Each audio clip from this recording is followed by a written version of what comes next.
नमस्कार, all India news मध्ये आपलं सहर्ष स्वागत। मी नजीर मुलानी, ऑल इंडिया न्यूज। सभी को नमस्कार। सभी आए इसके लिए बहुत बहुत धन्यवाद।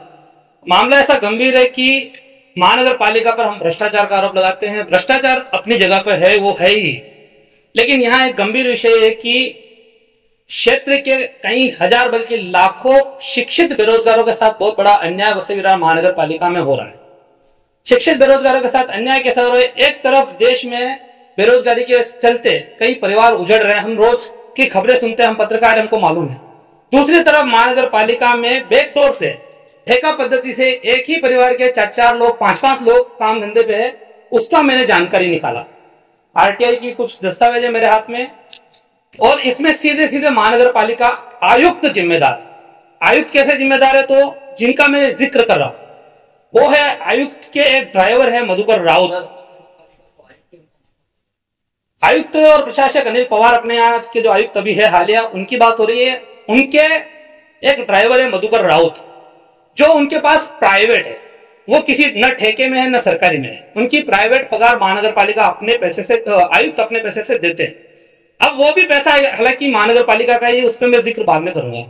यहाँ मधुकर राउत ने 2022-23 के बाद से अपने 4 बेटे बेटी है, जितेंद्र मधुकर राउत, अपर्णा मधुकर राउत उर्फ अपर्णा जयदेव वेती, श्रीमती सृष्टि मधुकर राउत उर्फ श्रीमती सृष्टि सतीश वेटी, और मानसी मधुकर राउत। ऐसे 4 बेटों को महानगर पालिका में अलग अलग पद पर।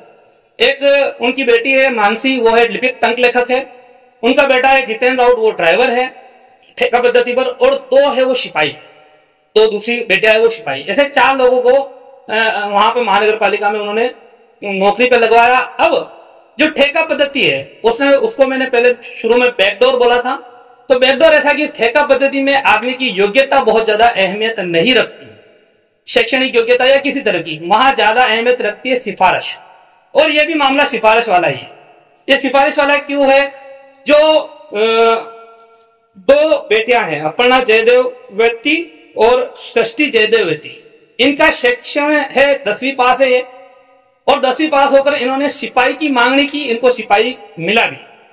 अब महानगर पालिका जो है, महानगर पालिका में पहली बात तो यह कि पिछले कुछ सालों में महानगर पालिका ने कब नौकरी के लिए, नियुक्तियों के लिए वैकेंसी निकाला, इसका कोई डेटा उपलब्ध नहीं है। अब वैकेंसी नहीं निकली तो नियुक्ति कैसे हुई? तो उसमें है कि कुछ लोग जिनको नौकरी की उम्मीद होती है, वो महानगर पालिका में अर्जी करते हैं कि हम यहां तक पढ़े हैं, हमारा शिक्षण हुआ, हमें नौकरी मिले। तो महानगर पालिका उनकी अर्जी जो है वो वर्क करती है एक टिप्पणी बनाकर, जो संबंधित ठेकेदार है। अपने यहाँ ठेकेदार पहले थी कंपनी स्वयंभू ट्रांसपोर्ट, और अभी कंपनी दूसरी है। तो महानगर पालिका उनको टिप्पणी बनाकर भेजती है। तो जिनका मैंने अभी जिक्र किया, आप ये पेपर चेक कर सकते हैं, अपर्णा जयदेव वेती और सृष्टि सतीश वेती, इनका जो महानगर पालिका ने टिप्पणी भेजा, उसमें टोटल 20 लोगों का नाम भेजा गया, और 20 लोगों में से उस ठेकेदार ने सिर्फ इन दोनों को ही काम पे लिया, बाकी 18 को काम पे लेने का कोई रिकॉर्ड नहीं है। तो इन दोनों को लिया। अच्छा, कुछ लोग जो है 10वीं से ज्यादा पढ़े हुए भी, उन्होंने स्पेसिफाई ये नहीं बोला कि हमें किस पद पर चाहिए, उन्होंने बस अर्जी किया कि हमें कोई जॉब मिले। तो उनको क्या पूछा गया कि हमारे यहाँ सिपाही की सीट खाली है, आप सिपाही पे आओगे या नहीं आओगे? तो सीधे तौर पर जिसका रुसूख है, उस रुसूखदार के आगे महानगर पालिका, अभी इसमें जो नियुक्ति भले ही ठेकेदार पद्धति भी हुई है, लेकिन मान्यता के लिए वो आयुक्त के पास जाता ही है, और आयुक्त अच्छी तरह से ये बात जानते हैं कि जिनको नियुक्ति मिल रही है वो कौन है।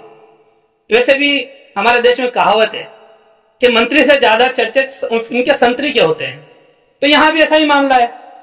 अच्छा, मैं जो शुरू में कहा मैंने कि मधुकर राउत, उसकी पगार महानगर पालिका आयुक्त देते हैं, तो ये बात बराबर है कि वो प्राइवेट है, उनकी पगार महानगर पालिका आयुक्त देते। लेकिन महानगर पालिका आयुक्त को भी वो पैसा तो महानगर पालिका पब्लिक के पैसे से ही मिलता है। उनको जो अलाउंसेस मिलता है, भत्ता, वाहन चालक भत्ता, वाहन भत्ता, उसी में से देते हैं।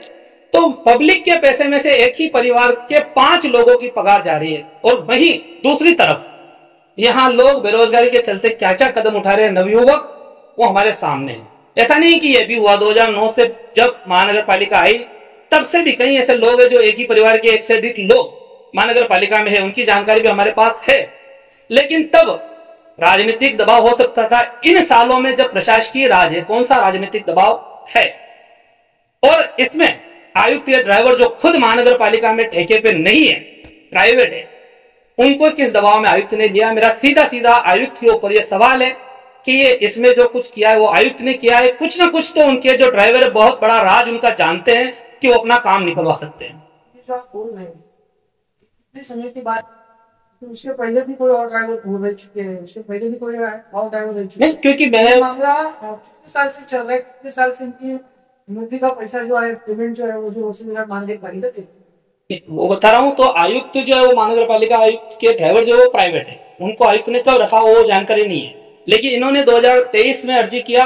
एक और चीज है, जितेंद्र राउत जिसकी पहली अर्जी की गई थी, जितेंद्र राउत 9/6/2023 में, ठीक है, जितेंद्र राउत के साथ में अपर्णा मधुकर राउत उनकी बहन की भी अर्जी की गई थी। तब ठेकेदार ने सिर्फ जितेंद्र को लिया था 2023 में। फिर 2009 से 2023 9 से नहीं, सब अभी लगे ना। आयुक्त आने के बाद की बात है, कोई 2009 से नहीं है, सब 2022-23 के बाद ही। पूरे शब्दों में आपका क्या क्या आरोप तो मैंने कहा कि जितेंद्र ये मधुकर राउत कुछ ना कुछ तो बड़े राज जानता है, उसको फायदा क्यों पहुंचा रहा है आयुक्त? क्या आयुक्त की क्या ऐसी मजबूरी है कि एक ही परिवार को फायदा पहुंचाए?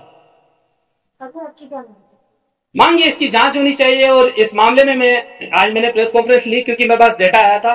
इस मामले में मंत्रालय में जाऊंगा, शिकायत करूंगा। ये अनियमितता है, लोगों को यहाँ ऐसा कृत्य करने के लिए उकसाया जा रहा है क्योंकि कई लोग हैं जो बेचारे ठोकरें खाते रहते नौकरी के लिए। अभी तक आप शिकायत नहीं, शिकायत अब करूंगा मैं क्योंकि डॉक्यूमेंट मेरे पास अभी आया है और उसका खुलासा मैं कर रहा हूं और अब शिकायत में आगे मंत्रालय वगैरह में प्रोसीजर करूंगा। ओके, धन्यवाद।